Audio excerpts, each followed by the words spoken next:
Hey y'all, welcome back to the channel. If you are new here, please go ahead and hit the subscribe button and the notification bell so you'll be notified when I post new content. Okay, so in today's video, we're going to be talking about another fatal nurse mistake. Okay? And this is not new. It happened in 2018, but I just feel like I need to discuss these type of topics to just help you guys in the long run, so you can try to avoid some mistakes and things like that. So it's definitely just for it's just like educational. Like, I'm not pointing these things out to, you know, judge anyone. So I just want to put that out there, because I know how, you know, these YouTube streets are. People like to come at you in your comments and stuff. So I just wanted to put that out there. Clear the air, no judgment zone. So yeah, let's go ahead and get into the video. If you haven't already heard about this, it is the Kristen Gainey case. So if you want to, you can Google it, read up on it yourself.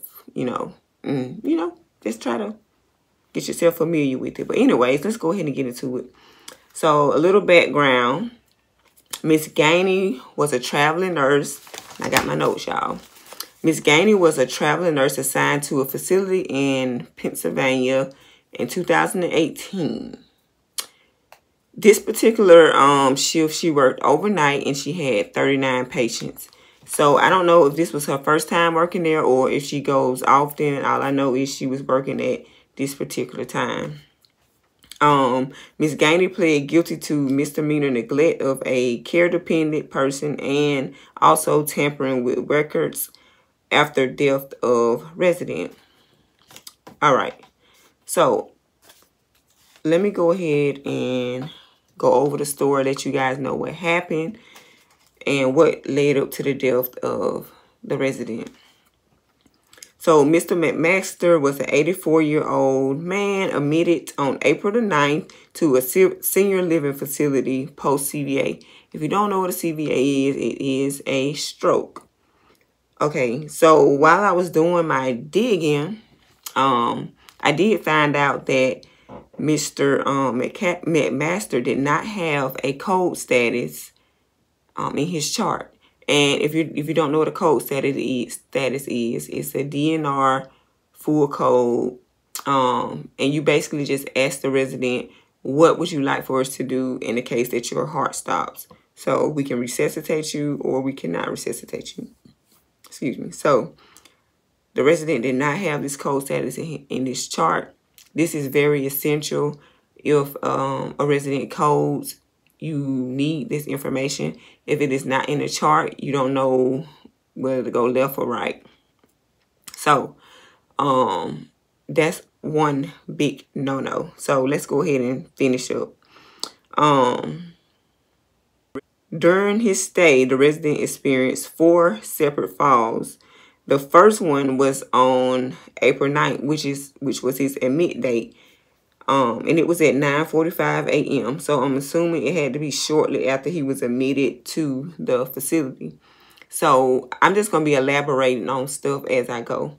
So if I was the unit manager, the DON, the administrator, whatever, I would immediately assign him one-on-one somebody to look after him, call the family, did some type of interventions so we can prevent him from falling. And if in the case that he do fall, we can prevent him from being injured. But I guess none of that was done. But anyways, let's keep going.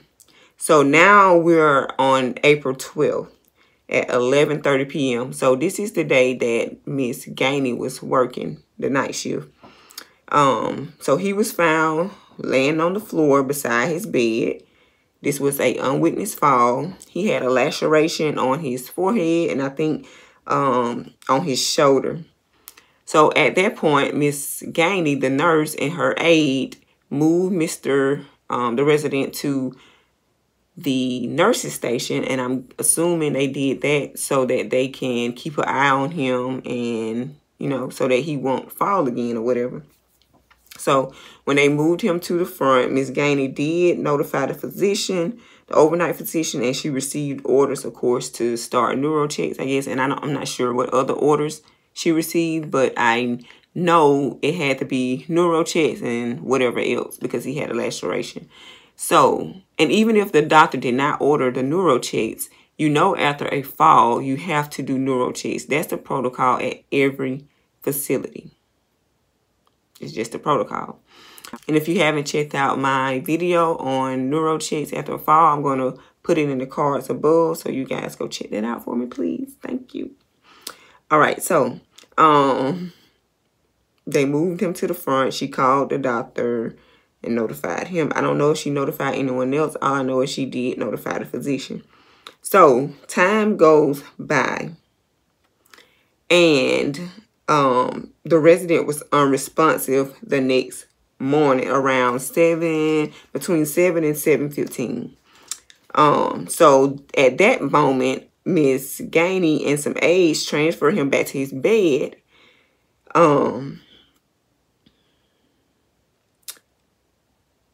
So yeah, I got confused. So around that time, 7 to 7:15, they seen that he was unresponsive in his chair. So they took him back to his room and put him in his bed. He was pronounced dead at 7:17 a.m. All right, so this is when things start to get kind of weird. So Miss Gainey, they recorded that he was, you know, deceased at 7:17. Miss Gainey had documented stating that she did a neuro check at 7:20 on the resident. Why would you be doing neuro checks at 7:20 if he passed away at 7:17? So that's when the tampering with records after the resident was dead. That's when that come into play. So definitely don't false document, you guys. If you did not do it, do not document. I mean, documentation is all we have. That's all we have to live by in this nursing world. So definitely don't tamper with no type of documentations. Definitely be truthful throughout it all. So of course, I guess the facility had surveillance. So they went back and they looked at the footage on that night after he had failed and was moved to the nurse's station. They seen that Miss Gainey or no one else even came nowhere near the resident after that fall. So after he was moved there, nothing else was done. No neuro checks. They also said that he was saturated in urine. He had feces all over him. He was also on G-tube. His feeding was not hooked up. So I think it was like 6 hours that he missed feeding. And she missed like seven or 8 neuro checks. So like it's a lot of factors that play into this from, you know, everybody has a part in this at that facility. But if you would have just did your part, you would have been okay. Y'all get what I'm saying? Like, I'm definitely not taking sides here, because 39 patients by yourself? Come on now. Like, 39, that's too much. Yeah, that is too much for anybody. 39, I know it's overnight, and most of the times they are asleep. But sometimes you have dementia patients. A lot of people are confused. You got G-tubes. You got antibiotic treatments going on throughout. You got a lot of stuff going on. You got to check blood sugar sometimes. It's a lot going on. Now, they think overnight it's just easy breezy, but it's still hectic because anything can happen like this. So the fact that she had 39 patients and she was a traveling nurse, so she's not familiar with the facility. So they should have split that up a little bit better than what they did, because 39, that's just over the top. But in the case that you are working and you do have 39 patients, You have to really, really, really prioritize everything. Somebody fell. You moved him to the front. I'm assuming so that you can monitor him, but he was not monitored. You did not do the neuro checks. The neuro checks alone would have saved you. The neuro checks alone would have saved you during this night. I can't speak for, you know, anything else because, like I said, he did fall 3 or 4 other times before this fall. So his death now, he died because of blunt force trauma and a subdural hematoma. So being that he fell those other days, this could have been something that already happened, and he fell again, and it just, you know, went ahead and took him out. But being that you know, did everything that you had to do, dotted your I's and crossed your T's, that would have saved you so much. You wouldn't have got, you know, so you wouldn't have been in trouble if you would have did your neuro checks and, you know, not falsely documented, of course. But this definitely is not just on Nurse Gainey. This goes all the way back to when he first was admitted, when he fell. First of all, he was there for a stroke. So you got to pay attention to those residents because they are weak. You know, after a stroke, you can lose strength in your limbs. He already couldn't talk that well. So the staff should have already put interventions in place. Fall risk. They should have had mats on the floor, you know, in case he did fall, it'll kind of cushion it. Because, you know, you cannot use no type of bed alarms, side rails, no type of restraints. They look at everything like that as restraints. Like, they want to give the patient a right to fall. Like, I don't get it. But the administrator, the DON, the unit manager, all of them should have been making sure this resident was safe. Like I said, they should have had all these interventions in place. He wasn't on 101. Somebody should have been there with him 24/7, at least for the first week or so. And being that he had so many falls within that short period of time, he should have been sent back to the hospital for further evaluation, because apparently y'all cannot see after him if he fell 4 times and he only been here, what, 9, 10, 11, 12. He only been there, what, 3, 4 days? So, yeah, y'all should have sent him back to the hospital or either put him on 101 or whatever. But, see, it's all about money. It's all about money. If they go back to the hospital, of course, the nursing home, the facility is not going to get paid or whatever. So, it's just all a bunch of bull, y'all.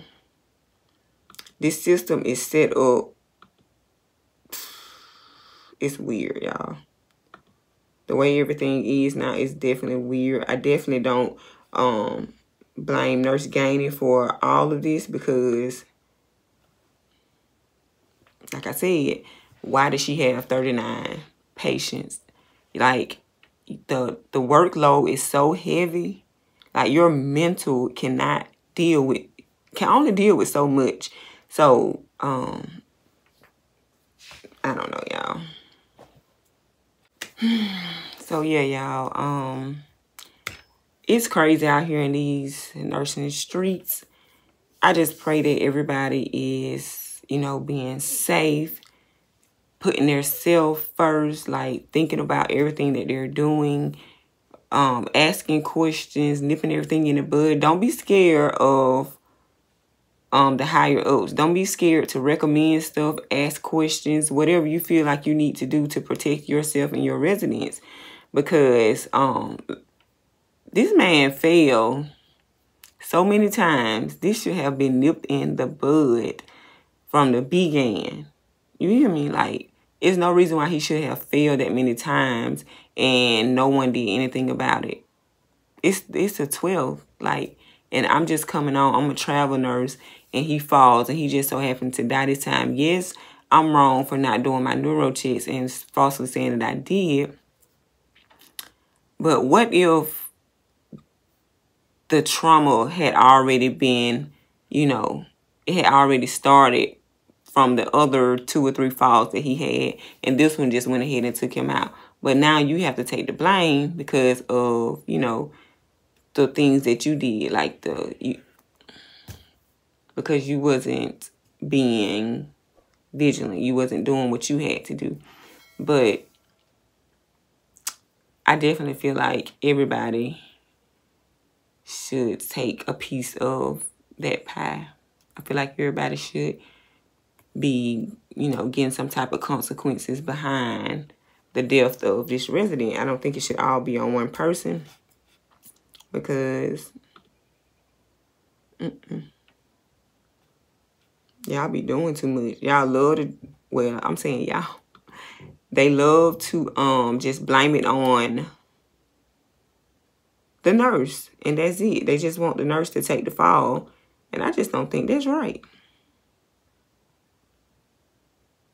I really just don't think that's right. And then another thing that I seen that really, like, blew my mind, because they kept saying this in the report. Let me pull it up.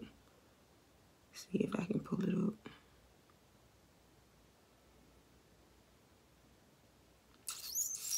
I know this computer just didn't cut off.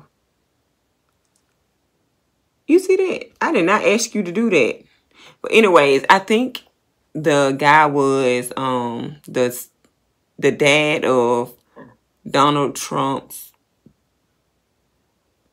ex-security guy or something like that. So they kept pointing that out. Like, it don't matter who it was. You still got to do your job. I just felt like they was trying to say just because it was him that he deserved like some type of like special service or something like that. But you treat all your residents like they, you know, higher ups, baby. You don't just do it because it's such and such. Okay? You do treat everybody the same. Okay? So I don't know why they kept pointing that out, but they kept pointing it out. But they don't. You treat all your residents with respect. You treat all of them like they are, you know, somebody. But yeah, I don't know why this computer had turned off on me. I had something else on here to say, but whatever. But yeah, to conclude everything, you guys, so you basically just need to make sure you're doing your part no matter what the situation is. And anytime you have a fall, make sure you do your neuro checks. Make sure you document. Make sure you notify everybody that needs to be notified. And just do your part. Because they're going to always try to blame everything on the nurse. Nobody else is going to try to take accountability for anything. It's always going to be on the nurse. So as a nurse, you guys, please make sure you are doing what you have to do to protect you, your license, and your residents. And, you know, just stay in the clear. I hope you guys got something out of this video. I hope it helped you guys so that you can be better, more vigilant. And, yeah. So if you like this video, please go ahead and give it a big thumbs up. Leave me some comments. I love when you guys leave comments. Subscribe if you haven't already. Watch the ads. Share. And have a blessed, beautiful day. I love you guys. I'll see you in the next video.